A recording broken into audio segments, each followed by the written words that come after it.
Yeah, boy! Welcome back to Rough Draft Research. We are back again, back at it, doing our division breakdowns. Last week we did the NFC East. Yeah. This week we're doing the AFC East. Boo. Yeah, boo, super boo. We're going to start with the New England Bill Belichick's.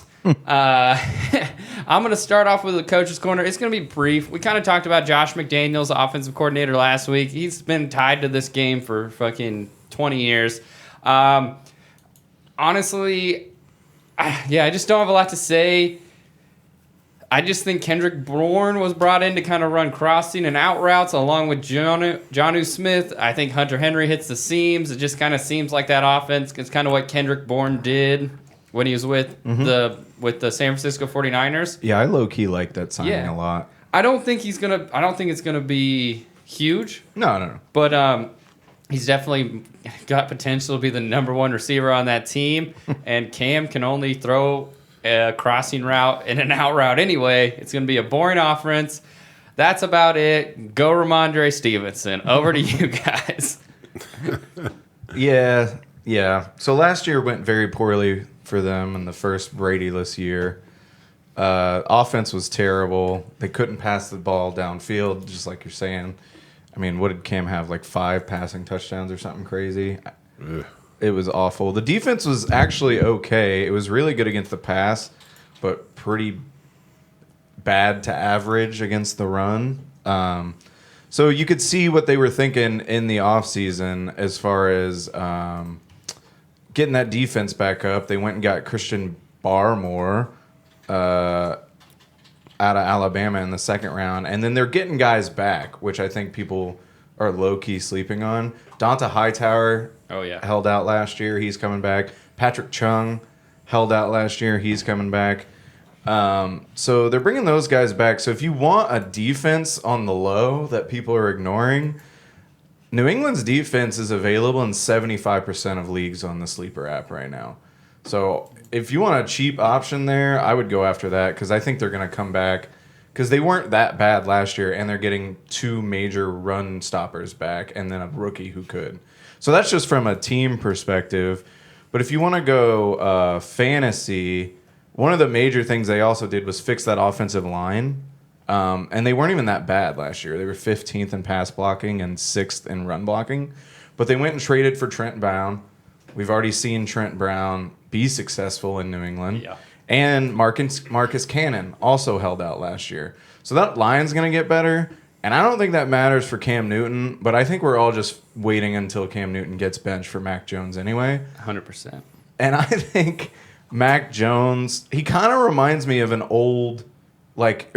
young Tom Brady, where it was like can't really move that well, but he's going to manage the hell out of a game, and he can read the scheme of the offense pretty well. If he's got time, man, I do think he could give all these new weapons he got in New England, like at least some fantasy value. I don't know that they'll be very good, but He's an accurate passer. yeah. Yeah, I mean, you really have summed it up pretty heavily. They did a lot with gaining defensive weapons back, as well as going after them in the draft and in free agency. They did a lot. They have a lot of acquisitions in free agency. And the O-line is preseason ranked number 3. Yeah. And we know that they've always had a pretty solid O-line there. Yeah, they're one of those teams that just keeps it. But I just don't know.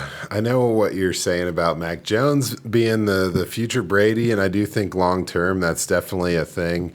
Cam had 8 passing touchdowns and then 12 on the ground. And I just think that why not go with Cam, you know?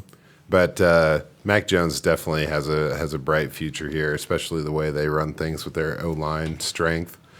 But this season, with the new guys in town, so we're talking about Nelson Aguilar's in town, and then you got Kendrick Bourne, Jonnu Smith, and Hunter Henry, as well as rookie Ramondre Stevenson. Yeah. So there's a lot of new faces. This whole offense is going to be a lot different. Yeah, it's one of the harder teams to figure out what they're going to do for sure. Yeah. And that's cool with me. I think I've got a pretty good idea of what they're going to do. and it's going to be Cam vulturing touches, Yep. especially in the red zone. And I think that one of these two tight ends has to be Yeah. the premium fantasy option. If you go back to like young Cam Newton playing, he had Greg Olsen 5 straight years with over 800 passing yards. So one of these guys is probably going to have that kind of success, that where am I looking before I run the ball in a scramble situation, if Cam is still, if he can prove to be that guy still, which he had pretty good flashes last year. I'm excited about Cam, honestly.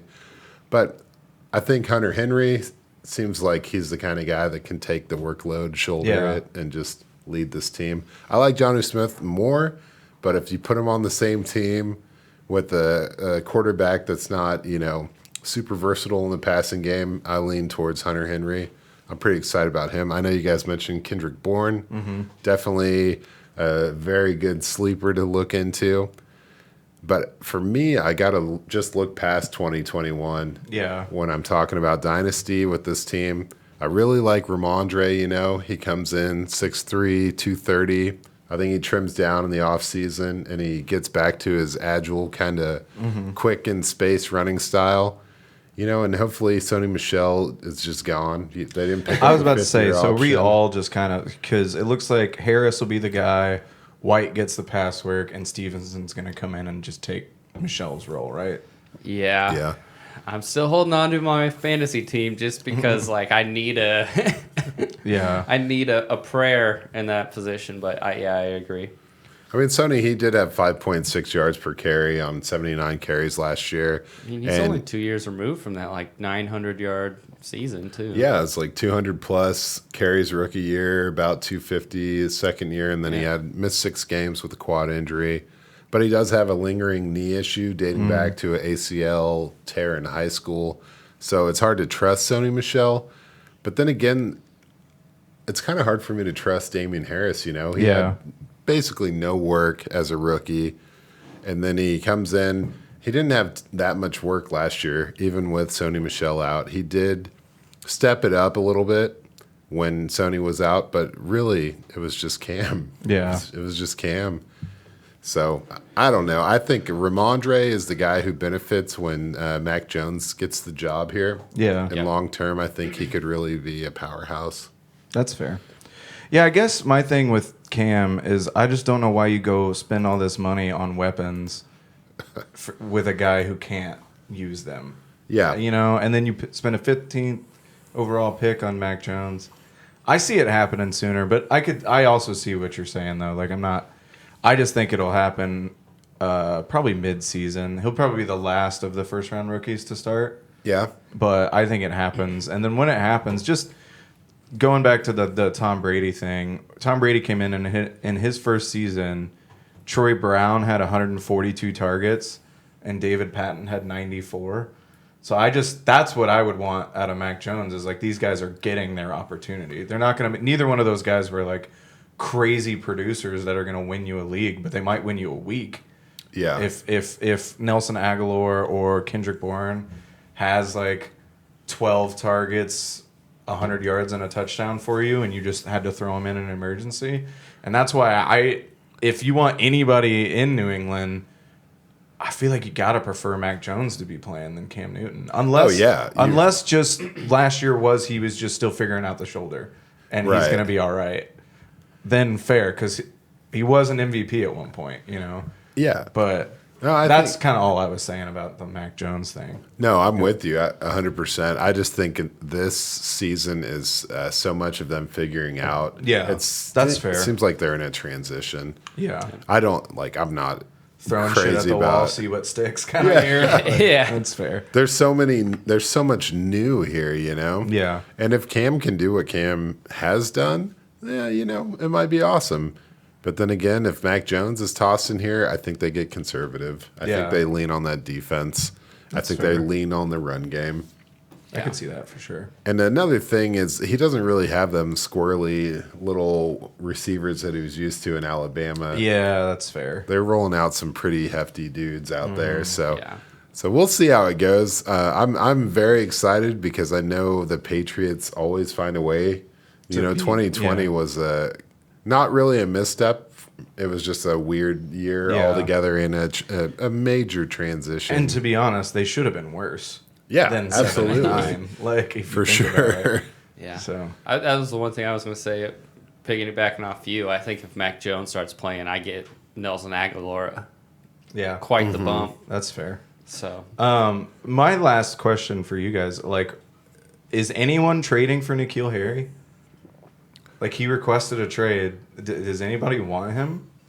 I don't understand this.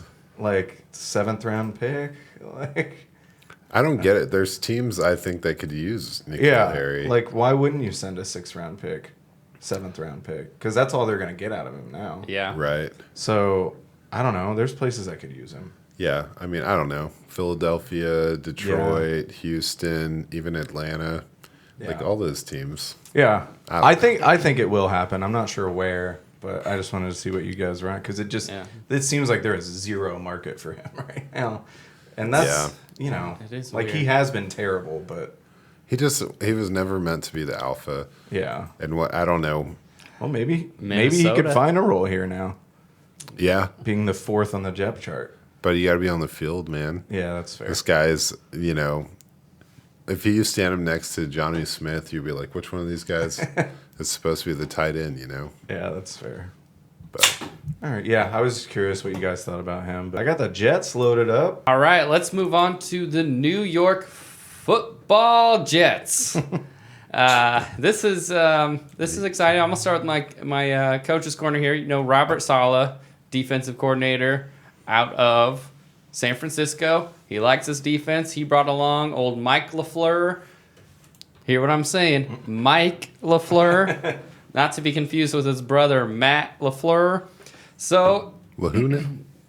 I mean, his NFL career kind of goes back to 2014, being a Cleveland Browns offensive intern under offensive coordinator Kyle Shanahan. Wow. 2015 to 2016, offensive assistant at the Atlanta Falcons under offensive coordinator Kyle Shanahan. That's that team that lost to the Patriots in the Super Bowl. Oh, my goodness. I saw that game pretty on good- it at Fuddruckers a couple months ago. Nice.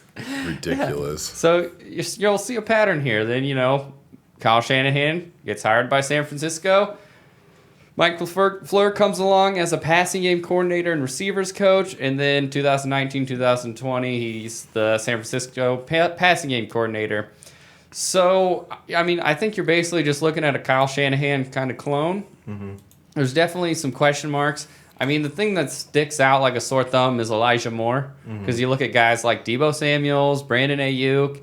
I mean, it's kind of like he's going to run this zone scheme running, I think. I think that's the question mark. He's a passing coordinator with Kyle Shanahan. So is he going to run the same offensive running style?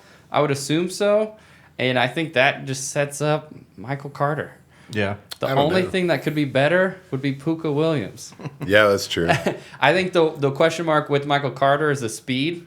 And I think that's where Tevin Coleman can come in and really fucking tear this offense up. But he's got health issues. I just want to say this. I think I love what this team can be under Michael LaFleur with a Kyle Shanahan kind of clone, pending what Zach Wilson does. But, I mean, Jimmy G was also a pretty conservative quarterback. They're going to run a lot of bootlegs. I think he would be better at that than Jimmy G. Yeah. My only concern in a dynasty is if they unlock Elijah Moore and Michael Carter, I think Denzel Mims could do well in this offense. Robbie Anderson. Corey Davis. Sorry. Corey Davis. But I'm just curious from a dynasty perspective, if you draft a Michael Carter or Elijah Moore this year and the Jets go off and Mike LaFleur gets an offensive coaching job somewhere, what value is that beyond the Kyle Shanahan style offense? So those are my question marks. That's the information. I'm going to pass it back over to you guys. I have a couple just little tidbits on Mike LaFleur. I knew you would, baby. It's worth noting, first of all, that Kyle Shanahan's taken him everywhere, which you pointed out. Everywhere he went, he took him with him. He also blocked Matt LaFleur from hiring him as his offensive coordinator in 2019 when Matt LaFleur got the job. Oh, shit. I didn't Kyle know that. Shanahan shut it down. So he liked this guy so much that he just said no to Matt LaFleur hiring him. So that's worth noting that not only did Matt LaFleur really want him, and I know they're brothers, so that might be a little shady, but I feel like Matt LaFleur has earned the right to say that he knows what he's doing on the offensive side of the ball. And if he wanted his brother, that means something. And it means even more that Kyle Shanahan shut that shit down and wouldn't let him go. It also means how fucking close are Kyle Shanahan and Robert Saleh if he let him take him. But that's besides the point. So it's worth noting that these offensive gurus did want this guy really bad. Yeah. So I'm with you on everything. I did not know that. No, Yeah. that's awesome. Yeah. Whew. Okay. But I don't know. Unless he gets a head coaching job, I don't know why he would leave. You know, he's the offensive coordinator. Yeah, you're going to go to the Dolphins next year. Maybe. Yeah. But I don't know. I like them, and if they prove that they can do it, the next guy that comes in there should be able to run that offense. Maybe not the same, but like they'll be the stars. And speaking of Michael Carter and offenses like that, Green Bay threw to their running backs 115 times, which was 21% of the entire target share. The Rams had 71, which was 13%. And the Niners had 135 targets, which was 23%. So the only guy that I think is going to be able to catch those passes out of the backfield is Michael Carter, right? Like, are they going to trust an old Tevin Coleman or LaMichael Pirine that had 15 targets last year? So, yeah, LaMichael Pirine and even Ty Johnson aren't really pass-catching backs, right? Yeah. Yeah, but So- Tevin Coleman 100% is. Yeah, that's fair. But I just think you bring in Michael Carter, maybe he doesn't start getting those and they use the experienced guy, but he's only on a 1-year deal. Right. So Michael Carter, halfway through this season, is going to become a target machine. Absolutely. So I'm looking for that. And then Elijah Moore, like you said, it's kind of the perfect fit in that offense as long as he can outplay Crowder and Cole, Yeah. which apparently, based on his hype right now, he's absolutely going to. He's a hype god. So I don't think I've ever been this excited for a team that was 2-14 the year before, but I'm all in on the Jets. I want Carter, I want Moore, I want Zach Wilson, I want lots of pieces of this offense. I want Crowder if he's really late. Yeah, that's fair. I mean, you guys are talking dynasty-wise. I don't know. You guys thinking year one? Yeah, maybe not redraft wise, but I don't know, an improved offensive line, a coach that I think will be good. I don't know. I'm into it. Yeah, I mean, it's hard not to be into it. These are some really exciting college prospects that they brought in. Yeah. Talking number 2 overall pick, and then some of the darlings of, especially of our eyes and the nation as a whole is in love with Elijah, and they should be. And when you talk about LaFleur's, and you talk about San Francisco's, and you talk about wide receiving, and you talk about Elijah Moore, he had a lot of screen plays and little touch pass type of Debo Samuels type looks, so he could run right into that and even compete with some of those out of the backfield type touches that Michael Carter should be getting as well. So I mean, damn, Elijah Moore is going to be pretty phenomenal. Yeah. I also I do like Corey Davis or Denzel Mims too, because Yeah. you got to remember, coming from that Atlanta offense, Julio Jones just 888, man. Yeah. Like, I mean, I think they could utilize that downfield receiver too, and that's kind of what those guys do. I think, weirdly, getting Corey Davis and having Elijah Moore could be exactly what Denzel Mims needs. Because Corey Davis, super consistent last year. He had a passer rating of 126.3 last year when he was targeted, and he had 4 drops on 90 targets. Not consistent production-wise for, like, fantasy, but, like, for his quarterback when he was targeted, he was pretty good. And then you have Moore being explosive over the middle. That gives Mims time to find his footing after getting hurt his rookie year and kind of struggling to find a way to like, I think that's good. He's not the number 1 guy now. He's probably the number 3 option at first. Yep. And I'm with you. I think he could bounce back and be somebody. Maybe 4 after the running back. Yeah, that's fair. Yeah, I think Mims is. I think he's special, man. He's 6'3", 208. He's a solid wide receiver, and I think he brings that kind of that Dax Milne feel to Zach Wilson, to air it out a little bit. One thing I'll say about Corey Davis is that, his rookie year he struggled, and then his second year he was the wide receiver 27, and it was a great thing. But then he had a quarterback change in 2019, and he struggled. And then 2020, he was the wide receiver 30. It seems to me like he takes a year when a change is made, and I anticipate something like that taking place in this situation as well, especially new quarterback, new team, a lot of competition. He's going to hit his groove, but I don't know if it's going to be right out of the gate because he hasn't done that. Okay. That's fair. Yeah, I guess I more meant as a safety blanket, kind of like a pseudo tight end role for Zach Wilson, because he's got consistent hands and it's somebody you can trust. And do you really? Chris Herndon's been up and down, and then what do you finish at, like 32 or 34? Yeah, out of tight ends like that. Yeah, that's horrible. Yeah, and then you got Ryan Griffin, Tyler Croft, and Kenny Boaz and Andre. Like, I'm not looking for any of those. So your safety nets are going to be Michael Carter. And I think Corey Davis kind of supplants a tight end role. Okay. Yeah, I mean, I think that you get a lot of Crowder. He's been good. Yeah. Especially, he was good to Sam Darnold, so he can be good to anybody. Yeah. Jamison Crowder, low-key, super underrated. Dude, he's badass. He had struggled with injuries. Yeah. So it's like he'd play a baller game, miss 2 games, kill it for a few weeks, miss 2 games.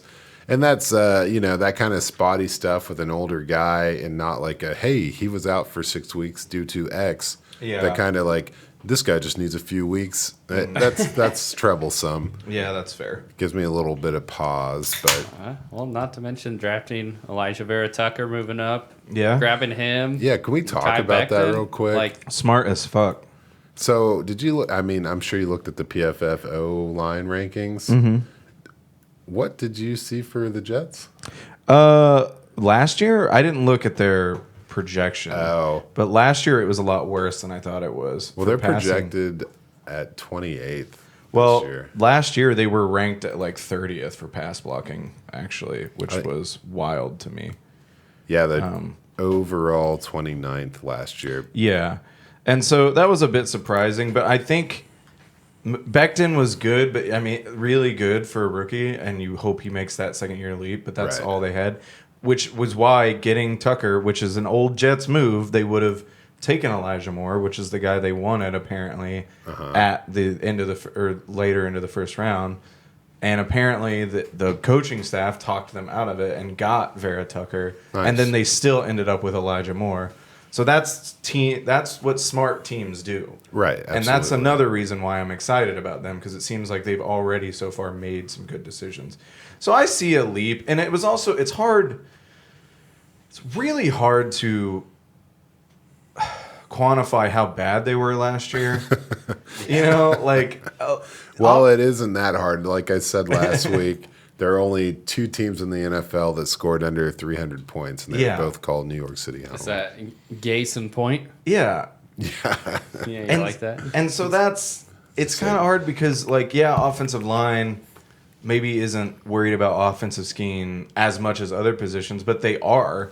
And so their offense was just fucking terrible. Oh, yeah. If you scheme quick stuff, Tom Brady has been making his offensive lines look amazing for years doing that shit. For sure. Well, especially if they're running traps. I just was appalled by how low. Yeah, they were very low. In my mind, they put some work into it. They did some free agency moves as well to address the O-line. Yeah. Morgan Moses isn't like the sexiest guy. Yeah. But he was a starter with Washington, so bring him in, No, I like what they're doing. I'd have him higher than that. I'd probably put him at like 18. I'd say middle of the pack, Yeah. right? Well, exactly. And that's that Kyle Shanahan offense anyway. If that's what they're going to run, they're going to run and, do the traps and force people out of the gaps. And so you don't really need a huge Traps line to do that. Yeah. So.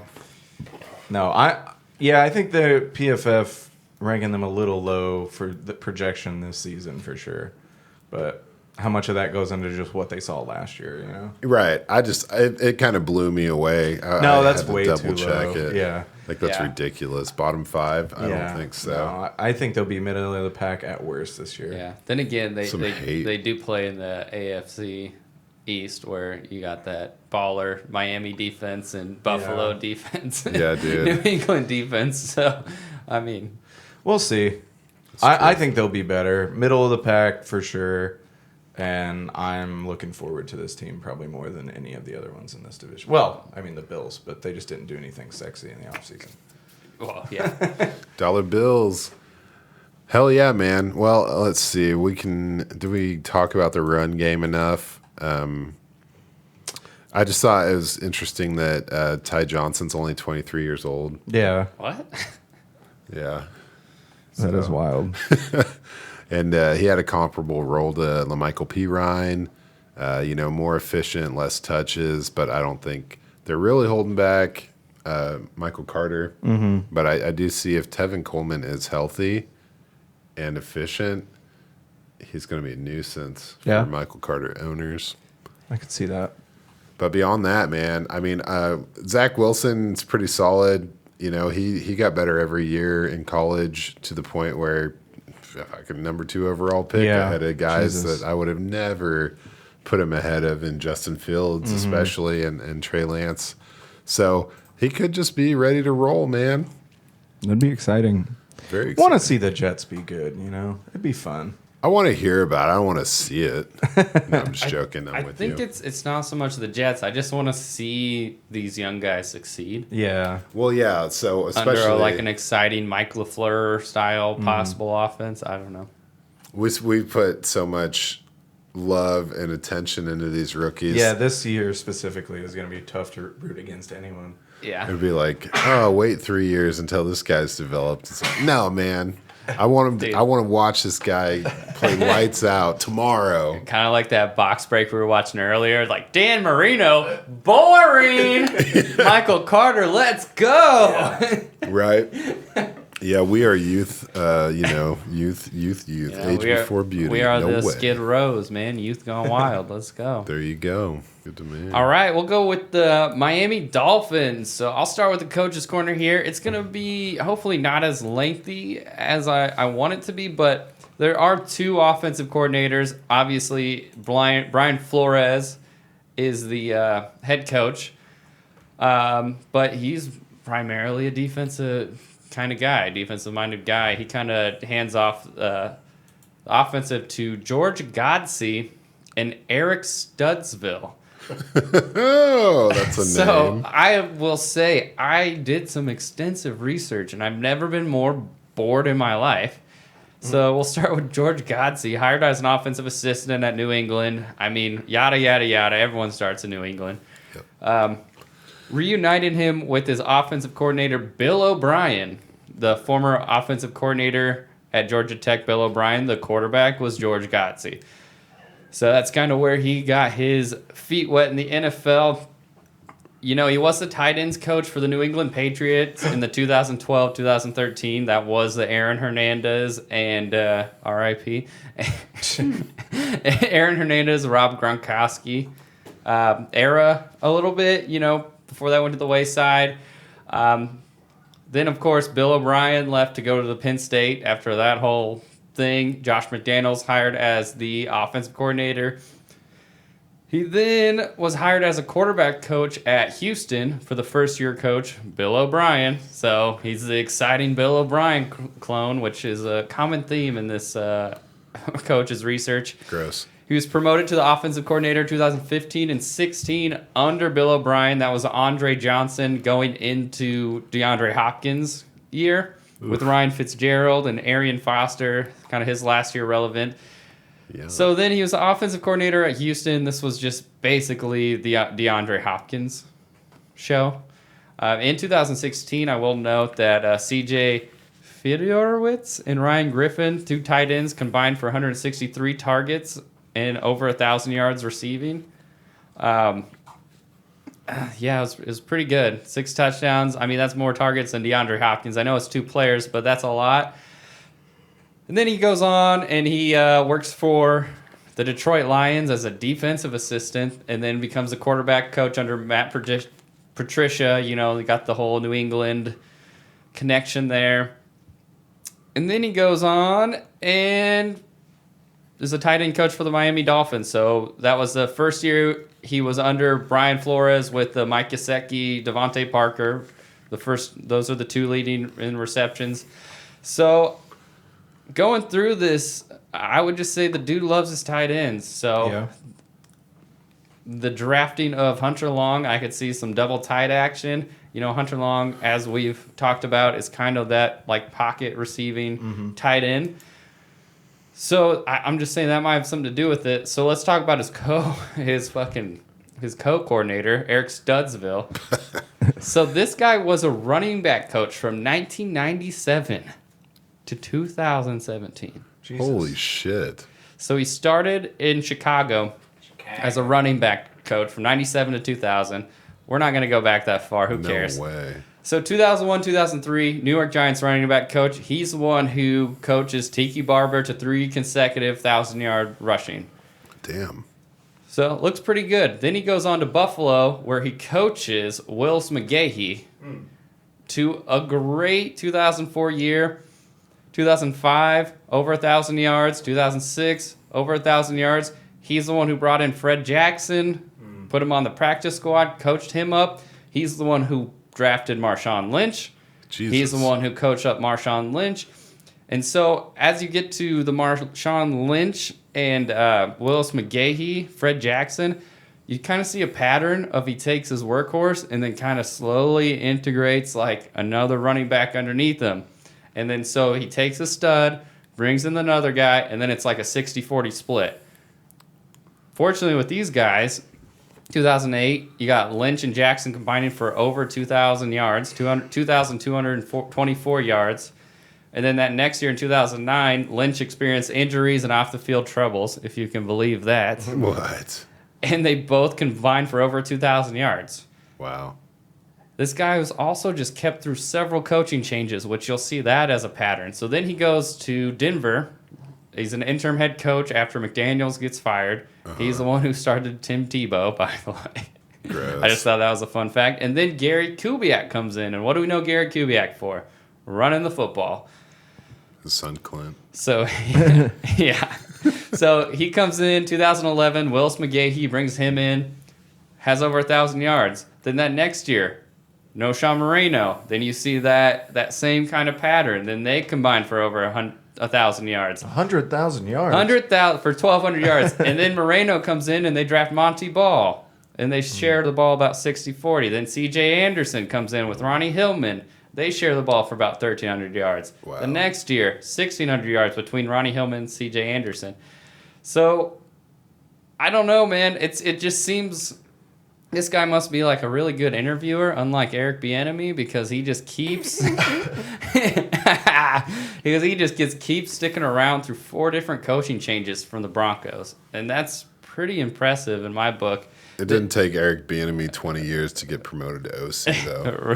That's true, because he did not become an offensive coordinator until 2020.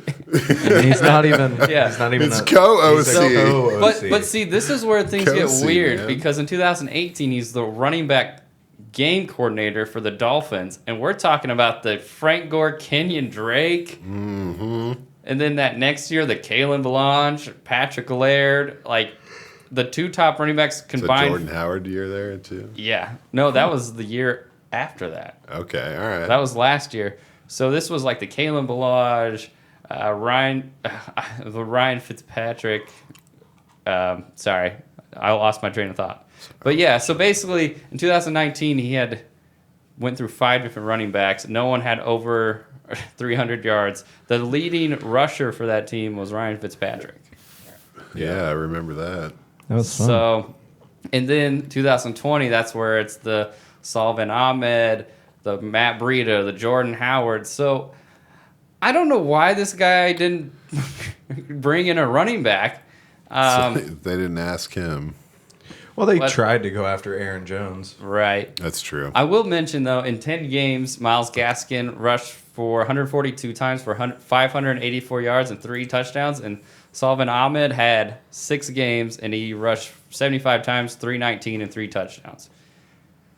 Interesting. So take that for what you will, man. I don't know. It's so weird to give a co-coordinating to such drastically different style of coaches. So I don't know how that's going to come together or what they plan on doing. You know, they make one guy. Yeah, it I sounds think like you probably got two a guys. personnel and a play calling guy, like two guys, you know. I don't know, man. I feel like if you bring two guys that drastically different, unless they're like real good buds, they're just gonna butt heads throughout the entire season. Sure. So sorry for all that information, but like I don't Thank know. you. I just feel like they're definitely gonna run a running back committee. I think I'm out on any Miami running back, even more so than I already was. But I'll kick it over to you guys and tell me what you think. Well, I think that they did have 5 picks in the top 81 draft picks, and we were all kind of surprised they didn't take a running back. Yeah. I think that was like the favorite for Najee at 18, you know? So, I don't know. I think I've reiterated this a few times, but I don't really know what they're doing. It's interesting. They have something that they're trying to build.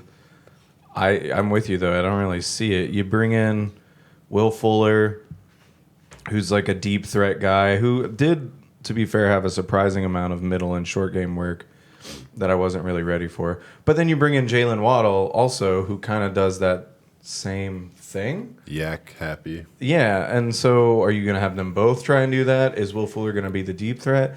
Because, my man, you don't know about your quarterback if you're trying to do a deep threat unless Tua changes a lot. A PFF grade of 63.9 is not what you want to see in your rookie season as a passer. His yards per attempt, 6.3, tied him for 30th, and tied him with probably the most infamous short passer in the last decade, in Alex Smith. Gross. So he was throwing the exact same distance as Alex Smith. So, yeah, I don't know. I don't really know what Will Fuller is going to do because you assume that's what Jalen Waddle is going to eat up. I guess if your deep passing is that shitty, then bring in like 2 yak masters. Yeah, and that's let it fair, be, I guess. Man. Yoke them together, 2 yaks pulling that wagon, man. It'd be great. Yeah. And then I was kind of like a little higher on Myles Gaskin until you went into your stuff because I just thought he got a huge boost with the decision not to get anybody really. But I don't know. I mean, they did trade for Malcolm Brown, and he has been a decent little running back for the Rams. So, For sure. he might be that 60-40 split, which I don't think they're going to do that super well running the ball anyway. So I don't know that I want a 60 split. The last thing I forgot to say, besides that 13 run with No Sean Moreno, he had 10 touchdowns. Then C.J. Anderson had 7 touchdowns in a year. Besides that, you're looking at 4, 3, 2. Yummy. Yeah, and PFF ranks this O-line unit as 30th this year. Oh, yeah. It was awful last year. That was 21st in pass blocking, 30th in run blocking. Yeah. The only major move they did was to go get Liam Inchberg out of Notre Dame in the second round, which I like him as a player. That's awesome. But you're asking a lot for one rookie tackle to come in and fix those dreadful numbers, you know? Right. So, yeah, I see a huge regression for the Dolphins, even though they brought in all this stuff to become more explosive and dynamic. I guess it could go one of either way. They're either going to fall backwards or explode, and we're all going to look stupid because their offense worked. But Not happening. I mean, they were 10-6 last year, but looking at it, 9 of those wins were against teams that didn't make the playoffs. Yeah, that's pretty crazy. I'm kind of out on the Dolphins, which sucks because just like the Jets, I want to see the Dolphins be good. But it's just kind of like, I don't know, just teams that usually suck, I want to see. No, you're right. I mean, the Dolphins have been kind of it's been a long running. Yeah. Like, I mean, I know the Jets have sucked, right? The Browns have sucked, but like the Dolphins have just, like, no one even cares that they suck. Yeah, it's like they haven't sucked bad enough to be one of the teams that everyone wants to see do good, like the Browns used to be, Right. or the Jets. But they're not good enough for anyone to give a shit. Exactly. Ever. Yeah. Well, it's also one of those, hey, besides Tua, name yourself a Miami quarterback. You're like, Dan Marino? Yeah. You know? Like, Chad Ryan Pennington, Tannehill. bro. Oh, shit, yeah. Chad Pennington is super underrated. But anyway, Better at the Jets. yeah, that's fair. One last thing, I think I wanted to look this up just to see what was going on. Apparently there is like absolutely zero buzz about a Mike Gesicki contract extension. And so Hunter believe Long in deeper dynasty leagues, maybe somebody you could look at because he might be the starting tight end next year. Well, I don't know that he'll explode for you, but if you need a guy, like on one of our first episodes, I said that if you need a guy to get you 10 to 15 points, true that. Hunter Long. Like, Yeah. Damn. Well, That's how another deep we thing go, is baby. That's how deep we go.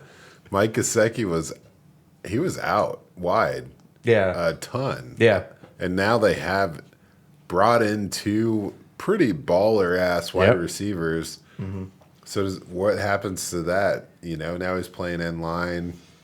Is he even capable of holding that down? He hasn't had to do it. yeah. It's gonna be, I don't know.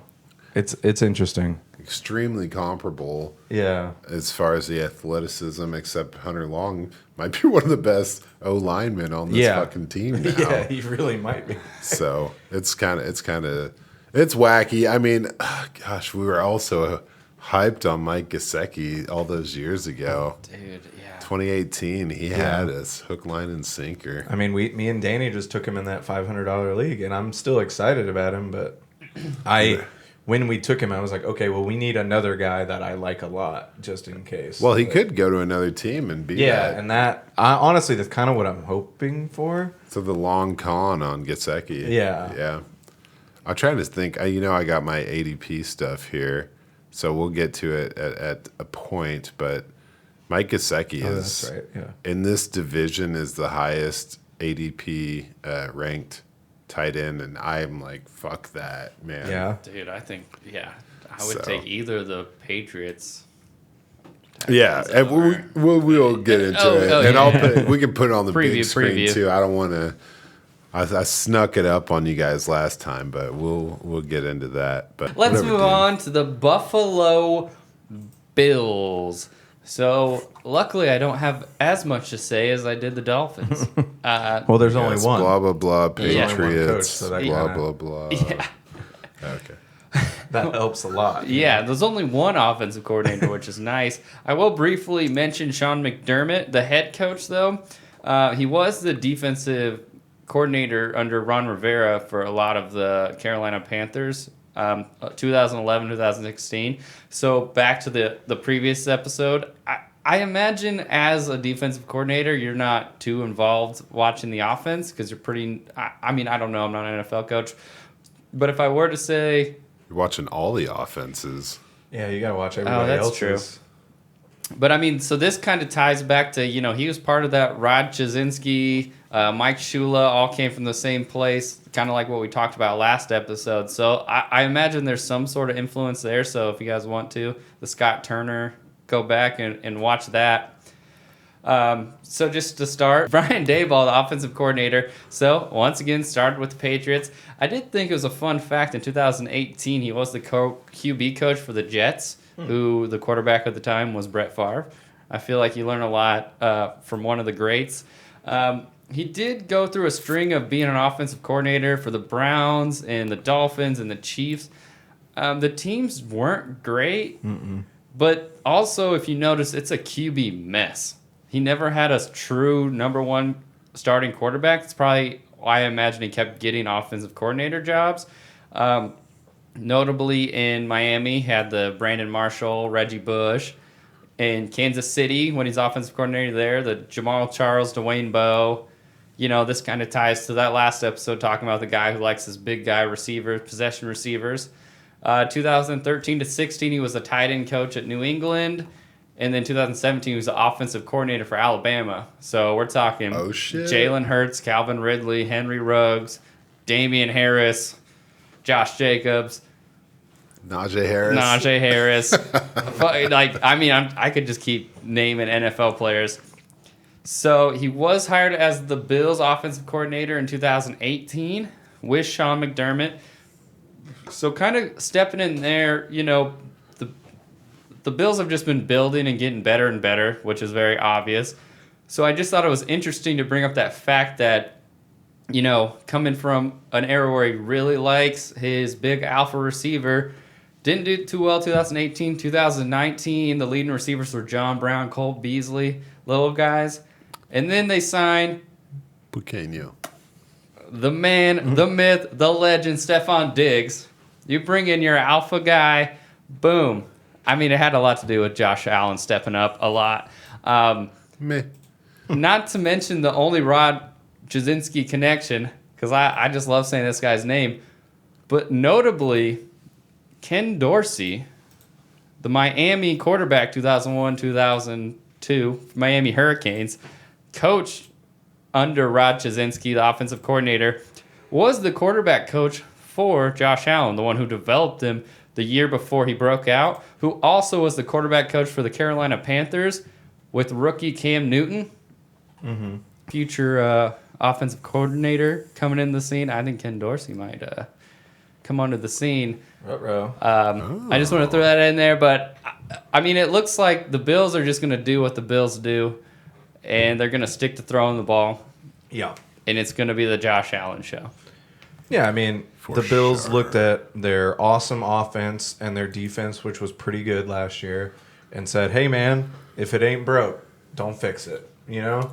Right. Like, they took that exact approach. They lose John Brown, replace him immediately with Emmanuel Sanders. I think that's an even split. You lose Tyler Kroft, replace him with Jacob Hollister. Even split. Boom. That's it. Those are the most notable people they lost. They signed all their offensive linemen back, made sure they didn't lose those, you know, like good teams do. And then they draft 2 pass rushers, first round, second round, to fix the weakest part of their team. That wasn't even that weak. It's just 5th ranked pass rush. yeah, like so they're going to be one of the best teams in the league again. I don't see a lot changing as far as their offense goes.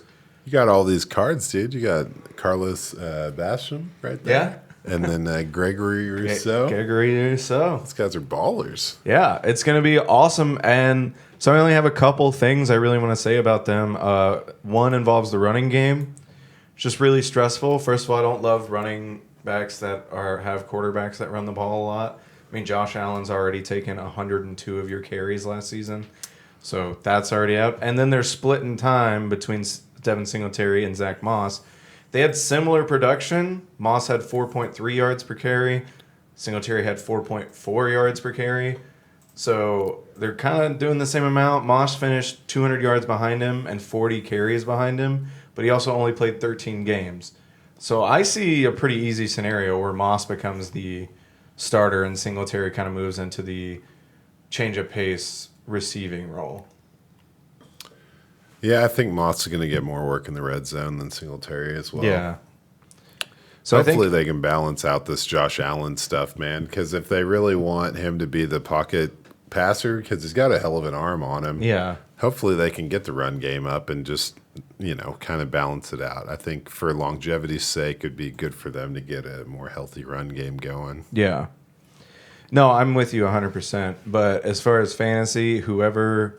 If I have to take one of these 2 running backs, I definitely think Zach Moss is the dude. For sure. Suck it, Ian. Yeah, I looked at his injury history, and, you know, everyone kind of talks about his injury problems, but, you know, there's nothing really reoccurring, and it's not as frequent as you would assume. Yeah. There's like 2 injuries in college, 2 injuries last year. It's not like he missed whole seasons for, you know, nagging injuries.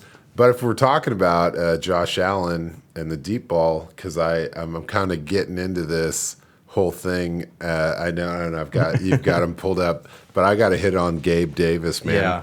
I'm a huge Gabriel Davis fan. You know, AJ is talking about big-bodied wide receivers. He keeps talking about those guys because that's what I'm all about. That's what America's all about. Mm-hmm. And Gabe Davis, 6'2", 216. Mm-hmm. That's about perfect size for a wide receiver. And last year, he's got a touchdown on 1 in every 5 catches, and he's averaging 7 yards per catch. And that's as a rookie, so I only see that role growing. Oh, 17 yards per catch? Yeah. Sorry. I was like... Did I say 7? Yeah, you said 7. Oh, no, shit. I was making sure I wasn't wrong. Yeah, so 17 you're good. yards per reception. I'm bad. 17 yards per catch, which is pretty amazing. Yeah, that's great. And so then you got Emmanuel Sanders is coming in, and I don't think he takes anything away. That's the competition in the slot with Cole Beasley. Yeah. And then Diggs didn't really play that much of a deep threat role. He was more the possession guy. And this is crazy. I don't see this happening every year. But Diggs only had 8 touchdowns compared to Davis's 7 touchdowns. That's insane to me. So for the workload that Diggs got, and then for Davis to have that kind of average catch, yardage, and high touchdown rate, it just means that no matter what happens, he could have a big game at any time. And so in fantasy, that's a guy that I want to have because he's super affordable and can just blow the lid off of any week. So I couldn't agree more. I mean, he finished in front of John Brown in targets last year, so I'm not worried about Emmanuel Sanders at all. I feel like he takes the John Brown role, and who fucking knows? Cole Beasley's about to talk himself out of a job, so he'll be fine. So yeah, I mean, I feel like it's on the way up. I feel like Gabriel Davis has the biggest glow up candidacy of anybody in this offense, and he did well last year. He had a passer rating of 108.6 as a rookie. He only had 4 drops, and then you said it, he was averaging 17.1 yards per carry, and fucking he's gonna be the Robin to Diggs Batman. I think this year, and I'm super here for it. And you're right, he's so affordable. I don't have it pulled up, but we're about to get into ADP in a minute anyway. But I'm sure his ADP is so much lower than guys that have similar upward treks. Yeah, he's nestled between Devonta Parker and Nelson Aguilar. Yeah, dude. Like, well, I wanted to mention as well. And he's only 22 right now. Sorry, go ahead. Oh, I was going to mention, do you have any interest in as far as dynasty in a late round like Isaiah McKenzie? I'm more into the Marquez Stevenson. Really? I mean, Isaiah McKenzie had 5 touchdowns last year. Yeah, and he's the same size as Cole Beasley. Cole Beasley, we just talked about, also is 31. Yeah. Right. Emmanuel Sanders comes in to play the slot. He's probably 31. I don't know. I mean, it depends on how deep your league is, I guess. That's true. I mean, maybe that's a flyer for next year. But, I mean, what's fun to look at this, like the roster, it seems like you were saying, it seems like they're prepared. They're kind of setting up their clones to kind of take over, and I think maybe that happens. Let's not forget, he was a tight end coach in New England, so let's not. Oh, yeah, when opportunity Dawson knocks, you open that door. Shit, I was thinking, when you're done at Abercrombie, why don't you head over to Jacob Hollister, Ooh. Hey, don't that forget is painful. about Tommy Sweeney. Insert Sweeney Todd pun. There you go. Oh, it was right there. Toddy Sweeney. Yeah. I fucked it up. Hey, and if you want to talk about young bucks, they got Quentin Morris. It's a signed free agent tight end. So, yeah, I'm not super into the tight end room of the Buffalo Bills. I'm not gonna. Let's lie. not well, forget. Josh Allen in the red zone is super into the tight end room. Yeah, that's fair. But for fantasy, it's so unpredictable. Dawson Yeah. Knox did have a few injuries last year, and he really profiles as a baller a little bit. He's got that 3rd round draft capital. He comes in 6'4", 250. That's like boom. That's a perfect tight end to actually get a workload. So hopefully they can balance that out and figure it out. Nice. But I think that's That's wrapping it. up the ep. Well, that gives that wraps up the AFC East. We're gonna go ahead and take a break, and then we're gonna do some ADP stuff for our Wednesday episode. So I guess don't stick around, just wait. All right, see you guys. Dude, also, do you guys know Jake Camaro? Remember that? Kumaro? His cousins are Joey Bosa.